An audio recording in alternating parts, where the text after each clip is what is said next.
कैसे उसे पता चले कि वो सही जगह पहुंचा है, क्योंकि अट्रैक्शन तो दोनों ही जगह है। देखिए ये जो क्वेश्चन है ना, ये हमेशा पूछा जाता है, लेकिन इसका बिल्कुल फ्रैंक आंसर ये है कि ये उसकी डेस्टिनी है कि वो सही जगह जाएगा कि गलत जगह जाएगा। इट मेक्स नो डिफरेंस कि वो कहाँ जा रहा है, यहाँ जा रहा है, वहाँ जा रहा है। और पहचानने का उसके पास कोई क्राइटेरिया नहीं, वो नहीं पहचान पाएगा, क्योंकि हमेशा यही होगा कि जो चीज़ें फॉल्स होंगी वो ज़्यादा चमकदार होंगी। विज्ञापन की जगत में भी देखिए वही है, जो फॉल्स है वो ज़्यादा चमकदार है, और जो देखा जाए बहुत ही डीप मास्टर्स हैं, गुरुज हैं, वो इतने शांत हैं, इतने ठहरे हुए हैं और इतने साधारण हैं कि उनको पहचानना मुश्किल है।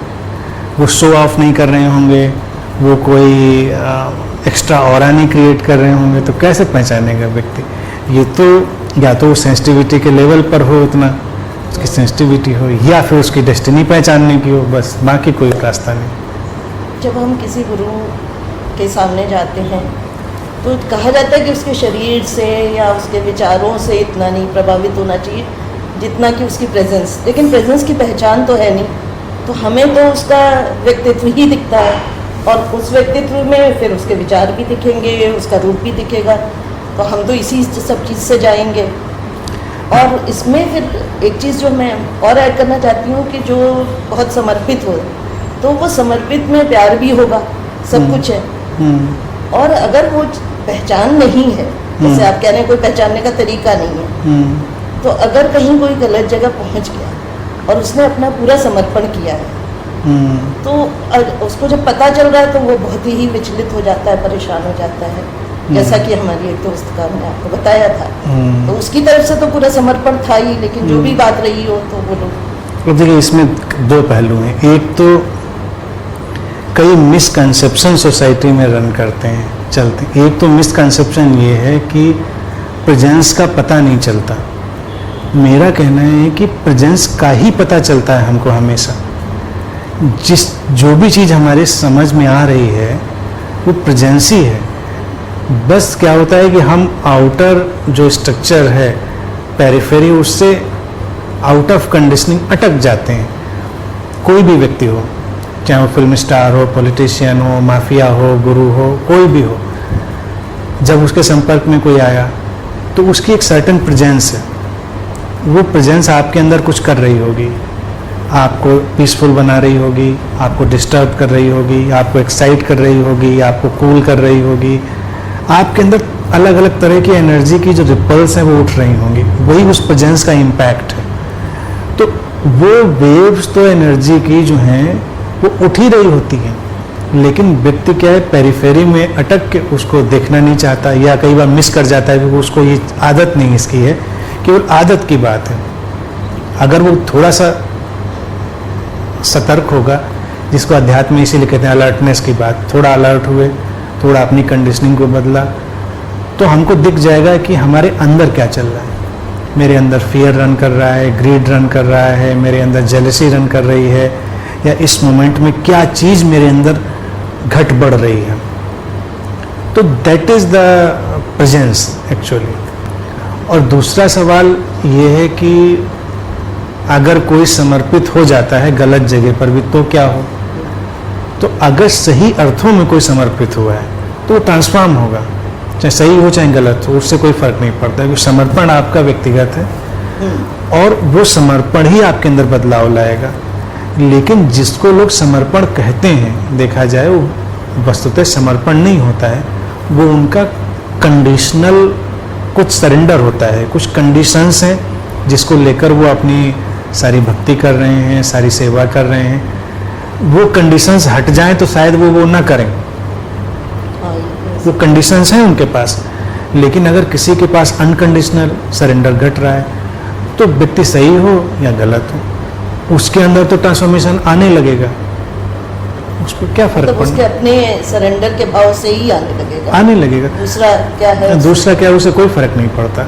लेकिन चूंकि वो सरेंडर होता ही नहीं, इसलिए अब जैसे देखिए उदाहरण से गुरुओं की बात जाने दीजिए, लोग पूजा पाठ कर रहे हैं, मूर्ति पूजा कर रहे हैं, कोई किसी ने किसी को कोई इष्ट मान लिया और पूरी पूजा कर रहा है, सुबह 2 घंटा, शाम 2 घंटा। मैं ऐसे बहुत लोगों को जानता रहा हूँ, रात के 2-2, 3-3 बजे उठ के पूजा कर रहे हैं, सब कर रहे हैं, क्योंकि उनको लगता है कि ये जो मेरा देवता है मेरी देखभाल कर रहा है, मेरा कल्याण कर रहा है, तो मैं पूरी तरह समर्पित हूँ। उठते बैठते उसी की बात, उसी का नाम, उसी का जाप, क्योंकि वो एज्यूम कर रहे हैं कि ये हमें प्रोटेक्ट कर रहा है, हमारी लाइफ सिचुएशंस को गाइड कर रहा है। और वो ये मानने के लिए तैयार नहीं है कि तुम्हारी लाइफ सिचुएशन, तुम्हारे अपने कर्म, तुम्हारी डेस्टिनी का प्रोडक्ट है। वो तो जैसे आएंगी वैसे आएंगी, इसमें किसी थर्ड पार्टी का क्या रोल है? कोई रोल नहीं है। अब उन्हीं लोगों को जिस दिन उनकी एक्सपेक्टेशन के अपोजिट कोई इवेंट होती है, उनका इष्ट विदा हो जाता है। ऐसे कई लोगों को मैं जानता रहा हूँ जो अपने देवी देवता को बांध के नदी में फेंक आए, क्योंकि घटना इतनी सीवियर हो गई। वो मान के चल रहे थे कि हमको प्रोटेक्ट करेगा ये देवता। एक सज्जन थे मेरे जानने वाले, बहुत भक्त थे एक देवता के। वो तो गुरु भी नहीं है, वो तो इथरल है, कहाँ है नहीं, पता नहीं। उनके लड़के के एक्सीडेंट में डेथ हो गई। लड़के के एक्सीडेंट में डेथ हुई, वो इतने शॉक्ड हो गए कि सब पूजा बंद कर दी उन्होंने, और मूर्ति को लिटरली वो उठा के गोमती में डाला है, लिटरली। इतने वो उससे व्यथित हो गए। तो अब इस व्यक्ति को क्या कहेंगे? क्या सचमुच में पूजा कर रहा था या अपना इन्वेस्टमेंट कर रहा था? ये इसका काइंड ऑफ इमोशनल इन्वेस्टमेंट था जिससे वो को रिटर्न चाह रहा था। और अगर समर्पण हो तो उसमें रिटर्न कहाँ है? आप देखिए, समर्पण की बात जाने दीजिए, आप एक सामान्य प्रेम की ही बात करिए। एक माँ भी अपने बच्चे से प्रेम कर रही है, तो रिटर्न कहाँ है उसमें? वो क्या क्या नहीं कर देती, कभी सोचती है कि ये क्या रिटर्न में हमको देगा। और जो माँ भी सोचने लगे वो फिर माँ नहीं रह गई, यानी उसका लव भी फिर क्वेश्चनेबल हो गया।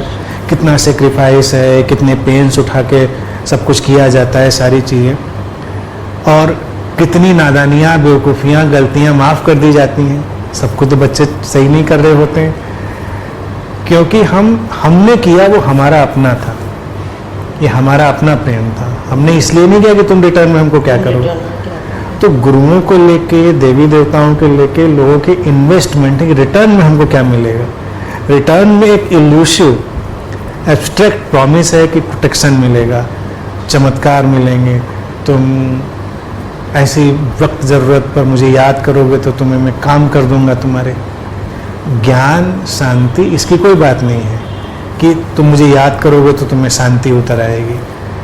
मेरी प्रेजेंस अगर तुम्हारे आसपास होगी, चाहे स्थूल या सूक्ष्म, तुम अपने पेन को पीसफुल्ली सफ़र कर लोगे, तुम अपने जॉयज को पीसफुल्ली हैंडल कर लोगे बिना ईगो में इन्वॉल्व हुए, तब तो ठीक है। अब हम सोचें कि ब्लेसिंग आएगी तो हमारा पेन बिल्कुल रिमूव हो जाएगा।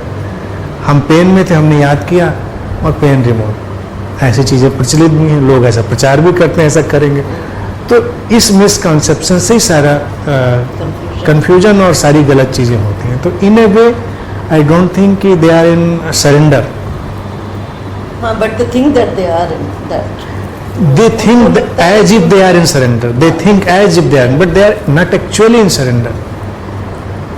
एक्चुअल सरेंडर फिर वो जानते ही नहीं जानते। एक्चुअल सरेंडर तो लव ही है। अब वो पहले तो लव जाने ना। अब ऐसे उदाहरण नहीं है क्या? आप देखिए कि कोई किसी के लव में है, उसकी अच्छाई बुराई भी कहाँ मायने रखती है। हाँ, बिल्कुल।